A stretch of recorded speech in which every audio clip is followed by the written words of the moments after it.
Hello everyone, दृष्टि के teaching exam YouTube channel में एक बार फिर से आपका स्वागत है। मैं हूं गीतांजलि शुक्ला।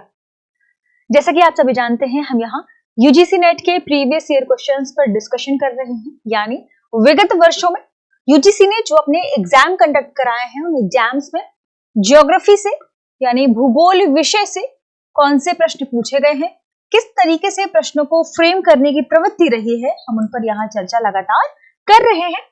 हमने इससे पहले कई एपिसोड चर्चा में पहले ही लाए हैं जो किससे जुड़ा हुआ है, जो ज्योग्राफी के पीवाईक्यू से जुड़े हुए हैं।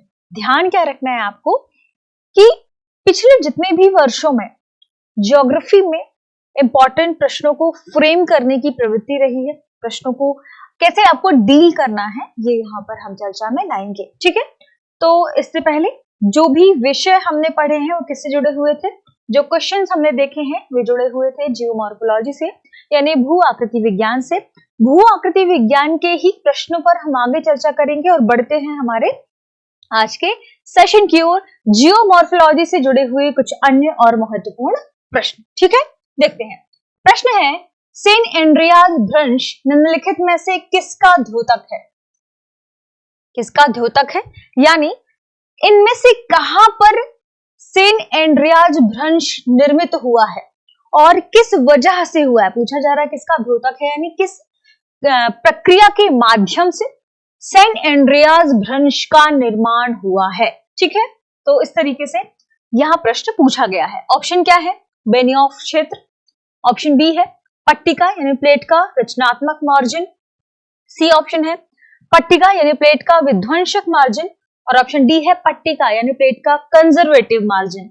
जून 2019 के प्रश्न पत्र में यूजीसी नेट ने यह प्रश्न पूछा था। ध्यान रखिए, एग्जाम एनडीए कंडक्ट कराता है। ठीक है, अब यहां देखें, प्रश्न में पूछा गया है सेंट एंड्रियाज भ्रंश, उसका मतलब कि किसी स्थान पर इस भ्रंश का निर्माण हुआ है और भ्रंश के निर्माण के पीछे की वजहों को यहाँ 4 ऑप्शन में दिया है। अब आपको बताना है कि निम्नलिखित में से किस वजह से भ्रंश का निर्माण हुआ है। ठीक, सबसे पहली बात आपको पता होना चाहिए कि सेंट एंड्रियाज की लोकेशन कहां पर है, ये आपको कमेंट सेक्शन में बताना है। ठीक है, चर्चा करते हैं हम बेनियोफ क्षेत्र की। ऑप्शन के मुताबिक ही हम चलते हैं।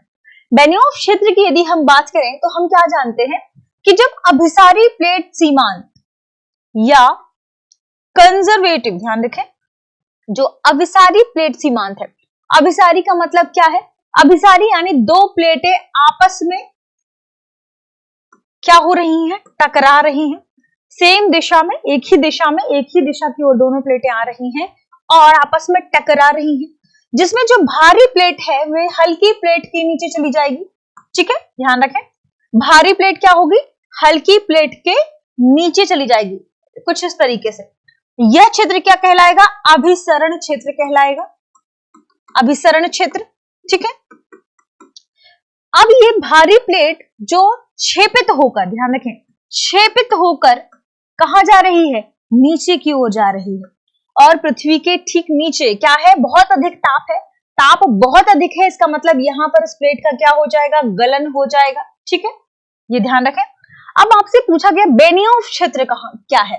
बेनियोफ क्षेत्र यानी इसी क्षेत्र, इसी रीजन की बात की जा रही है जहां पर नीचे, जिस जगह से नीचे प्लेट नीचे की ओर क्या हो रही है? प्लेट क्षेपित हो रही है। ठीक है, जहां पर नीचे प्लेट गई वहां क्या कहलाएगा? ये बेनियोफ जोन कहलाएगा। ठीक है, दूसरी बात, क्या सेंट एंड्रियाज भ्रंश का निर्माण इसकी वजह से हुआ है? नहीं, पहला ऑप्शन हमारा हट गया। दूसरा, प्लेट का रचनात्मक मार्जिन। जब रचनात्मक मार्जिन की बात की जाएगी यानी किसी चीज की रचना हो रही है, तो प्लेट के अपसारी प्लेट सीमांत में, ध्यान रखें, प्लेटों का जब अपसारी प्लेट सीमांत होता है, ये क्या था? अभिसारी। जब अपसारी प्लेट सीमांत देखा गया तो अपसारी प्लेट सीमांत में दो प्लेटें क्या हो रही हैं? विपरीत दिशा में जा रही हैं। दो प्लेटें विपरीत दिशा में जा रही हैं, या समझिए कि दो हिस्से हैं, दो चट्टानें हैं, वे क्या हो रही है? विपरीत दिशा में जा रही हैं। महाद्वीपीय महासागरीय प्लेटों की यदि हम बात करें, देखिए अपसारी प्लेट सीमांत, सीधी सी बात, दो प्लेटें विपरीत दिशा में, डाइवर्जेंस आपने सुना होगा, ये दोनों प्लेटें क्या हो रही हैं? विपरीत दिशा की ओर जा रही हैं, जिसकी वजह से नीचे से गर्म गलित तप्त लावा क्या होगा? अब यहाँ ये विपरीत दिशा में गई तो यहाँ पर दाब क्या होगा? कम हो जाएगा। दाब के कम होने की वजह से ये जो लावा है, ये जो गर्म गलित मैग्मा है, ये ऊपर की ओर निकल कर आएगा और ये ऊपर जो मैग्मा निकल कर आ रहा है इसकी वजह से कटकों का निर्माण होता है। और यहाँ ध्यान रखिएगा सैन एंड्रियास भ्रंश का निर्माण नहीं हुआ है यहाँ पर, ठीक है। तो प्लेट का रचनात्मक मार्जिन भी यहाँ ऑप्शन में नहीं आएगा, ठीक है। ऑप्शन डी है प्लेट का विध्वंसक मार्जिन। विध्वंसक मार्जिन यानी कुछ चीजें टूटकर खत्म हुई, जैसे अभिसारी प्लेट सीमांत की हमने बात की, तो अभिसारी प्लेट सीमांत भी इसके भीतर इस ऑप्शन में नहीं शामिल होगा। डी ऑप्शन है प्लेट का कंजर्वेटिव मार्जिन। दरअसल यह इस प्रश्न का सही जवाब है, क्योंकि सैन एंड्रियास भ्रंश किसका द्योतक है? प्लेट का कंजर्वेटिव मार्जिन। अब यहां पूछेंगे कि कंजर्वेटिव मार्जिन क्या है, ध्यान रखें, जब दो प्लेटें एक दूसरे के समानांतर होकर कुछ इस तरीके से घर्षण करती हैं, क्षैतिज घर्षण करती हैं, समानांतर होने के साथ विपरीत दिशा की ओर जाती है, ये प्लेट इस तरफ आएगी, ये प्लेट दूसरी दिशा की तरफ जाएगी, तो इसे संरक्षी प्लेट सीमांत कहा जाता है, ठीक है। ना तो इसमें नए कृष्ठ का निर्माण होता है, ना ही कृष्ठ का विनाश होता है, ठीक है। और इस तरीके से जहां पर भी समानांतर प्लेट सीमांत या रूपांतरण प्लेट सीमांत देखा जाता है, वहां ही सेंट एंड्रियास भ्रंश का निर्माण हुआ है। तो सेंट एंड्रियास भ्रंश के निर्माण के पीछे की वजह की बात की जाएगी तो कंजर्वेटिव मार्जिन इसका क्या होगा? प्रमुख कारण होगा।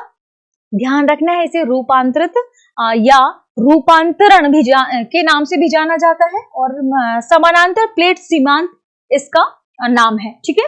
तो कंजर्वेटिव यानी संरक्षित मार्जिन की बात कर रहे हैं हम। ऑप्शन डी इस प्रश्न का सही जवाब है। आगे बढ़ते हैं।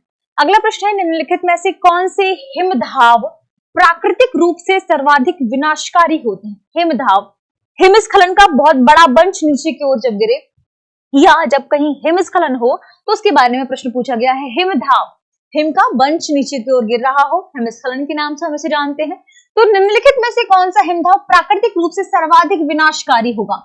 सर्वाधिक विनाशकारी देखते हैं। ऑप्शन है अदृढ़ हिम, ऑप्शन बी है पट्ट, ऑप्शन सी है चूर्णी हिम, ऑप्शन डी है आर्द्र हिम। नाम से ही यदि आपको पता चले तो आप इसका सही जवाब बता सकते हैं। अदृढ़ है, यहाँ पर जो पतली परत है हिम की वह ऊपर ही है और ऊपर ही पतली परत है, वही टूटकर नीचे गिर जाएगी, तो उतनी हानि नहीं होगी, ठीक है। दूसरा चूर्णी हिम की बात करें, आर्द्र हिम की बात करें तो ये भी कम मात्रा में हानिकारक होंगे। किसकी तुलना में? पट्ट की तुलना में। इस प्रश्न का सही जवाब है ऑप्शन बी, जो पट्ट हिमधाव होगा, पट्ट हिमस्खलन होगा, ये सर्वाधिक विनाशकारी होगा। ऐसा क्यों? क्योंकि जो संपूर्ण हिम संकुल है, मान लीजिए यहाँ, ठीक है, इसमें बीच में कहीं पतली परत पाई जाती है हिमस्खलन के लिए। ध्यान रखें, यहाँ हिम की कोई पतली परत बीच में पाई जाती है और ऊपर क्या है? अभी यहाँ बर्फ है, ठीक है। अब यह पतली परत जब टूट जाए, ये पतली परत टूटी तो ये नीचे की ओर आ गया, ये हिस्सा कुछ इस तरीके से आ गया, तो भारी भरकम जो मलबा है, जो हिम से निर्मित ये परतें हैं, ये पूरी टूटकर कहाँ आ जाएंगी? इस ढलान के सहारे नीचे आ जाएंगी, जिससे सर्वाधिक विनाशकारी घटनाएं देखने को मिलेंगी। तो सर्वाधिक विनाशकारी हिमधाव कौन सा है? पट्ट है, ठीक है। आगे बढ़ते हैं। अगला प्रश्न है, सूची 1 को सूची 2 से सुमेलित कीजिए। एक तरफ आपके सामने स्थलाकृतियां दी हुई हैं और दूसरी तरफ की निम्नलिखित में से कौन से अनाच्छादन की क्रिया से या अनाच्छादन की वजह से ये स्थलाकृतियों का निर्माण होता है? आपको दोनों सूची को सुमेलित करना है, ठीक है। नीचे दिए गए विकल्पों से आपको सही उत्तर का चयन भी करना है। Option A B C D के रूप में दिए हुए हैं। सबसे पहली बात, जैसे ही हमारे दिमाग, जैसे ही पहले आप पहला शब्द पढ़ते हैं मोनेडनॉक, है ना, मोनेडनॉक, ये एक प्रकार की क्या है? अनाच्छादन की क्रिया के माध्यम से निर्मित क्या है? पहाड़ी नुमा संरचना है, ठीक है। या आप कह सकते हैं ऊपर की ओर उठी हुई थोड़ी सी वह हिस्सा जो ऊपर की ओर उठा हुआ क्या है? निर्मित है, ठीक है। तो जब भी मोनेडनॉक की बात आएगी तो ये नदी के माध्यम से जो अनाच्छादन की क्रिया होती है उसकी वजह से इसका निर्माण होता है। तो मोनेडनॉक नदी से सुमेलित कर दीजिए। दूसरा, अंधी घाटी। अंधी घाटी के निर्माण के बारे में हमने पिछले वाले सेशन में भी चर्चा की है। अंधी घाटी का निर्माण यानी कहां पर? जो भूमि पर छोटी छोटी क्या बनी हुई है? घाटियां बनी हुई हैं। तो प्रमुख नदी यहां से बह रही है और फिर नीचे छोटे से रिसाव क्या होगा? नीचे नीचे यहाँ पर क्या होंगे? दरारें हैं, छिद्र हैं। दरारों की वजह से, कौन सी दरारें हैं? इन्हें हम कहेंगे भूमि दरार, ठीक है।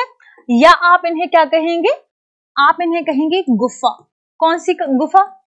भूमिगत गुफा। ठीक है, नीचे की ओर छोटी छोटी जो दरारें हैं, इसमें जल बहकर नीचे की ओर आता है और यह जल बहता हुआ बाद में जाकर कहां? सागर आगर में मिल जाता है। ठीक है, तो ये नदी जो यहाँ से प्रवाहित हो रही थी दिखाई नहीं देगी, क्योंकि ये दरारों के माध्यम से भूमिगत नीचे जल के रूप में नीचे की ओर आगे बढ़ जाएगा। तो इस प्रकार से बाद में अंधी घाटी का निर्माण होता है, क्योंकि ये पूरा क्षेत्र क्या हो गया? जल यहाँ नहीं जा रही है, दूर दूर तक यहाँ जल का ना होना इस बात को सूचित करता है कि ये रीजन क्या हो जाएगा? अंधी घाटी क्षेत्र कहलाएगा। ठीक है, तो अंधी घाटी क्षेत्र का निर्माण होगा भौम जल के माध्यम से। ठीक है, ड्रमलिन की जब हम बात करेंगे, ड्रमलिन एक प्रकार की आकृति है जो कहां पर निर्मित होती है?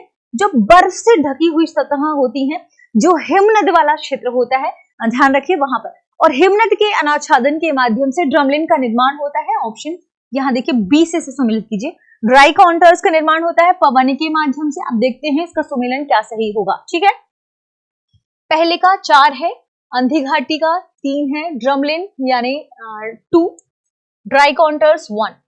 4 3 2 1 देखिए 4 3 2 1 कहां पर है? यदि हम बात करें मोनेडनॉक की, मोनेडनॉक 3 है, माफ कीजिएगा, मोनेडनॉक 3 है और यह 4 है, तो 3 4 2 1 3 4 2 1 ऑप्शन ए, 3 4 2 1 ऑप्शन ए इस प्रश्न का क्या होगा? सही जवाब होगा। ठीक है, आगे बढ़ते हैं, अगला प्रश्न देखते हैं। अगला प्रश्न है, यदि किसी वलन में दोनों किनारे समानांतर होने के साथ साथ एक दूसरे के क्षैतिज भी हो तो यह किस प्रकार के वलन का उदाहरण है? हमारे पास ऑप्शन है समोन्नति, श्यान, विवृत या संवृत। ठीक है, प्रश्न जून 2019 के प्रश्न पत्र में पूछा गया था। हमने इससे पहले वलन पर डिटेल से चर्चा की है, वलन का निर्माण कैसे होता है, वलन कितने प्रकार के होते हैं, उन्हीं प्रकारों पर हम आज चर्चा कर लेते हैं हमारे ऑप्शन के मुताबिक। ठीक है, तो वह वलन कौन सा वलन? सबसे पहली बात, वलन का निर्माण कैसे होता है? वलनों का निर्माण होता है जब किसी चट्टान या प्लेट, ध्यान रखें चट्टान पर, शैल पर संपीड़न बल कार्य करे, यानी यहां से भी दबाव कार्य कर रहा है, यहां से भी दबाव कार्य कर रहा है, और दोनों दिशाओं से जो दबाव कार्य कर रहा है यह बल क्या हो? चट्टान को फोल्ड कर दे, मोड़दार या लहरनुमा बना दे, और इस लहरनुमा या मोड़दार स्थलाकृति को ही क्या कहा जाता है? इसे हम वलन कहते हैं। ठीक है, तो वलन की यदि हम दो भुजाओं की बात करें तो एक भुजा यह होगी और दूसरी भुजा यह होगी। ठीक है, और वलन का आकार किस पर डिपेंड करता है?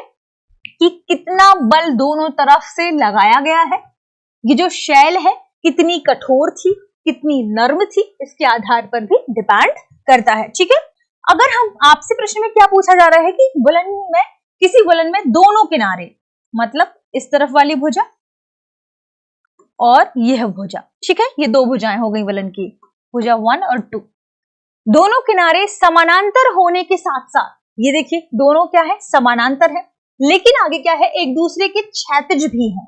ये एक दूसरे के क्षैतिज कब होंगे? जब वलन कुछ इस तरीके से बना होगा।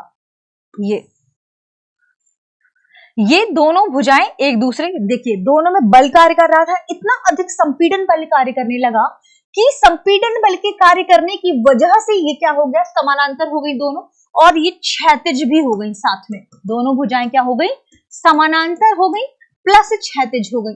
तो जब समानांतर प्लस क्षैतिज की स्थिति आपको दिखाई दे वलन में, तो इस प्रकार के वलन को परिवलित वलन या श्यान वलन कहते हैं। ऑप्शन बी इस प्रश्न का क्या होगा? सही जवाब। यदि वलन की भुजा में संपीड़न बल कम कार्य करेगा, इसका मतलब वलन क्या होगा? खुला वलन होगा। इस तरीके से वलन को क्या कहते हैं हम? खुला वलन। ठीक है, या ऐसा आप ऑपोजिट भी बना सकते हैं, कुछ इस तरीके से, खुला वलन। ठीक है, यदि संपीड़न बल बहुत ज्यादा कार्य करेगा तो इसे कहते हैं हम बंद वलन। कुछ इस तरीके से स्थलाकृति बनती है, बंद वलन। एकदम देखिए स्पेस ही खत्म हो गया, क्यों? बहुत तेज संपीड़न बल कार्य करने लगा। तो इस तरीके से वलन के अलग अलग प्रकार होते हैं। तो जहां पर दोनों भुजाएं वलन की समानांतर के साथ क्षैतिज भी हो तो इसे हम क्या कहते हैं? श्यान वलन कहते हैं। ठीक है, आगे बढ़ते हैं। अगला प्रश्न है, माउंट सेंट हेलेंस विश्व के किस भाग में अवस्थित है? ऐसे प्रश्नों को हल करने के लिए आपको स्थान पता होना चाहिए। ये तथ्यात्मक प्रश्न है। तथ्यात्मक प्रश्नों में जरूरी है कि आपको उस तथ्य के बारे में जानकारी हो। ठीक है, देखिए माउंट सेंट हेलेंस। ठीक है, ऑप्शन क्या है? संयुक्त राज्य अमेरिका, जावा सागर, अंडमान सागर या एजियन सागर। जून 2019 के प्रश्न पत्र में यह प्रश्न पूछा गया था। इस प्रश्न को हल करने के लिए थोड़ा सा हम लोकेशन पर विजिट करेंगे। सबसे पहले बात करें माउंट सेंट हेलेंस की, तो यहाँ पर भूकंप, ज्वालामुखी की क्रियाओं की वजह से काफी ये फेमस है। और यदि बात करें इसकी लोकेशन कहां पर है, तो माउंट सेंट हेलेंस की लोकेशन देखिए, ये संयुक्त राज्य अमेरिका का मैप है। संयुक्त राज्य अमेरिका के मैप में आप बढ़ेंगे पश्चिम की तरफ, पश्चिम यानी यहाँ पर क्या है, पश्चिम में यहाँ संयुक्त राज्य अमेरिका के पश्चिम वाले हिस्से में है पैसिफिक ओशन, प्रशांत महासागर, है ना। और संयुक्त राज्य अमेरिका के आप जैसे ही उत्तर पश्चिमी क्षेत्र की ओर जाएंगे तो यहां पर होगा माउंट सेंट, ध्यान रखें, सेंट हेलेंस। ठीक है, इसके ठीक नीचे वाले हिस्से में आएंगे तो आपको कोलंबिया प्लेट्यू दिखेगा। ठीक है, और आप नीचे आएंगे तो ध्यान रखें यहाँ पर आपको सियरा नेवादा मिलेगा। ठीक है, माउंट विटनी मिलेगा। इसके अलावा आप इस हिस्से में देखें, आपको रॉकी माउंटेन्स की पूरी रेंज मिलेंगी। ठीक है, तो माउंट सेंट हेलेंस कहां पर अवस्थित है? संयुक्त राज्य अमेरिका में। हमारे ऑप्शन के मुताबिक यदि हम सही जवाब की बात करें प्रश्न के, तो ऑप्शन ए संयुक्त राज्य अमेरिका इस प्रश्न का सही जवाब होगा। फिर भी हम जावा सागर, अंडमान सागर और एजियन सागर की लोकेशन भी देख लेते हैं। ठीक है, सबसे पहले हम देखते हैं यहाँ पर अंडमान सागर की लोकेशन। हिंद महासागर वाले क्षेत्र में जो उत्तर पूर्वी हिस्सा है वहां पर अंडमान सागर की लोकेशन है। अंडमान सागर छोटा सा भाग है, तो ये कहां पर? प्रायद्वीपीय भारत में देखिए, प्रायद्वीपीय भारत में पूर्वी हिस्से पर देखें क्या है, बे ऑफ बंगाल, या आप कहें बंगाल की खाड़ी। ठीक है, बंगाल की खाड़ी में भी आप पूर्वी हिस्से से नीचे अंडमान की तरफ जब आएंगे तो आप देखेंगे कि इस रेंज से म्यांमार वाले हिस्से, यहाँ पर अंडमान निकोबार द्वीप समूह है। म्यांमार से ठीक नीचे वाले हिस्से में थाईलैंड के पश्चिमी हिस्से में, मलेशिया के आप देखिए उत्तर पश्चिमी हिस्से में आपको अंडमान सागर दिखाई देगा। ठीक है, और इंडोनेशिया के उत्तरी हिस्से में भी आपको अंडमान सागर, थोड़ा सा पूर्वी हिस्से में भी आपको अंडमान सागर दिखाई देगा। ये हमने अंडमान की लोकेशन देख ली जो कहां पर स्थित है, इंडियन ओशन में उत्तर पूर्वी हिस्से पर। ठीक है, हमारी अगली लोकेशन एजियन सी को भी देख लेते हैं। पूछा जाए कि एजियन सी की लोकेशन कहां पर है, तो देखिए ये मेडिटेरियन सी यानी भूमध्य सागर का ही छोटा सा हिस्सा है एजियन सी। कहां पर लोकेटेड है, तो ध्यान रखें ग्रीस के कौन से हिस्से में? पूर्वी हिस्से में, तुर्की के पश्चिमी हिस्से में। ठीक है, ये आपको ध्यान रखना है कि यह अपने अधिकांश हिस्से, अधिकांश तरफ से किससे घिरा हुआ है? ग्रीस से घिरा हुआ है। ठीक है, ये आपको ध्यान रखिएगा इसकी लोकेशन। आगे बढ़ते हैं और अगला लोकेशन देखते हैं जावा सी की। पूछा जाए जावा सी कहां पर है, आपको ध्यान रखना है इंडियन ओशन में ही आगे की ओर बढ़ेंगे आप पूर्वी हिस्से की तरफ तो देखेंगे कि इंडोनेशिया वाले रीजन से जो क्षेत्र घिरा हुआ है उसके बीच में ही यहाँ, ठीक है, ये क्या है? जावा सी की लोकेशन है पूरी। ये क्या है? ये जावा सी की लोकेशन है। ठीक है, तो ध्यान रखें इंडोनेशिया वाले क्षेत्र में और इसके अलावा यहाँ पर आप देखिए सिंगापुर के इस वाले हिस्से में ये पूरा हिस्सा है। इंडोनेशिया के साथ साथ मलेशिया वाला हिस्सा है, यहाँ पर जावा सी क्या है स्थित है। ठीक है, तो इस तरीके से हमने इनकी लोकेशन देखने की कोशिश की। इस प्रश्न के सही जवाब की बात करें, माउंट सेंट हेलेंस कहां पर स्थित है? संयुक्त राज्य अमेरिका में स्थित है। तो इस तरीके से हमने आज के प्रश्नों को चर्चा में लाया, उन्हें समझने की कोशिश की, पढ़ने की कोशिश की, उनसे जुड़े हुए तथ्य देखे। मिलते हैं हमारे अगले एपिसोड में। आप सभी पढ़ते रहें, रिवीजन करते रहें और जो प्रश्न आपसे कमेंट में पूछा गया है उसका जवाब जरूर दें। ठीक है, मिलते हैं। शुक्रिया।